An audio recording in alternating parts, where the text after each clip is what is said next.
మరొక ముఖ్యమైన విషయం, ఇవాళ పెన్షన్లు పంపిణీ చేశారు, మంచిది. కానీ ఈ మంచి చేయడానికి కారణం ఎవరు? ఈ మంచి చేయడానికి అసలు ఎవరు దీన్ని ఒక సంస్కరణ దిశగా తీసుకొచ్చారు? ఎవరు దీన్ని 60 నెలల పాటు నిక్కచ్చిగా అమలు చేశారు అన్నటువంటి అంశాలని ప్రజలందరూ కూడా బలంగా గుర్తుపెట్టుకోవాలి. జగన్మోహన్ రెడ్డి గారు ఒక నెల కాదు, దగ్గర దగ్గర 60 నెలల పాటు దేశ చరిత్రలోనే కని విని ఎరుగని విధంగా నెలలో మొట్టమొదటి రోజున 1వ తేదీ ఉదయాన్న 6ంటికి పెన్షన్లు పంపిణీ చేసేటువంటి కార్యక్రమానికి శ్రీకారం చుట్టినటువంటి గొప్ప వ్యక్తి జగన్మోహన్ రెడ్డి గారు. అంతకుముందు ఎప్పుడన్నా ఉందా? 1వ తారీఖు ఉదయం 6 గంటలకే పెన్షన్ ఇచ్చినటువంటి సాంప్రదాయం కానీ సంస్కృతి కానీ జగన్మోహన్ రెడ్డి గారికి ముందు ఎవరన్నా అమలు చేశారా? దీనికి కూడా ప్రజలు ఆలోచన చేయాలి.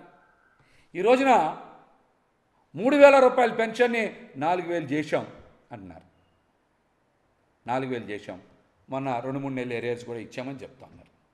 మీరు పంపిణీ చేయడానికి వాలంటీర్స్ లేకపోతే పెన్షన్లు ఆగినాయి అంటున్నారు. మరి ఎవరిచ్చారు పెన్షన్లు? ఎవరిచ్చారు? సచివాలయ సిబ్బంది ఇచ్చారు. మీరే కదా చెప్పారు, సచివాలయ సిబ్బంది ఇచ్చారు. ఈ రాష్ట్రంలో 15,000 సచివాలయాల్ని 1,40,000 సచివాలయ ఉద్యోగస్తుల్ని నియామకం చేసింది ఎవరు? నిర్మించింది ఎవరు? జగన్మోహన్ రెడ్డి గారు కాదా?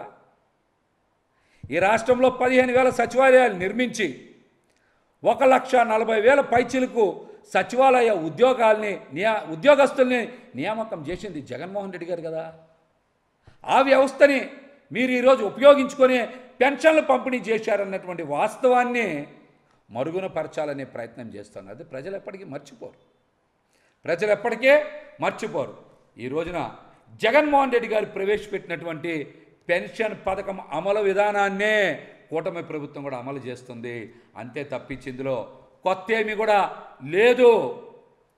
1వ తారీఖున ఉదయం 6 గంటలకే ఇంటికి తీసుకెళ్ళి ఇచ్చేటువంటి పెన్షన్ విధానాన్ని ముమ్మాటికి అమలు చేసింది జగన్మోహన్ రెడ్డి గారే.